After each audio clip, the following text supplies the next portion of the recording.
tila nawiwili si Cinderella sa pakikipagsayaw sa gwapong prinsipe. Nalilimutan na niya ang tungkol sa oras. Tamang-tama, bago tumungtong ng 12:00 sa orasan, naalala niya ang babala ng diwata. Huwag mong kakalimutan. Kailangan mong makabalik bago maghating gabi.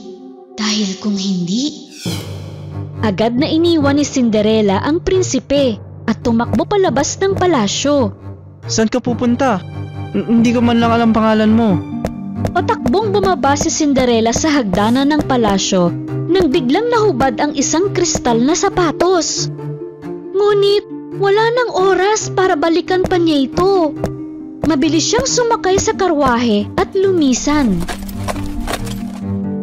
Hanapin ang may-ari ng naiwang sapatos. Kung kinakailangan ipasukat sa bawat dalaga sa buong bayan ang sapatos na ito.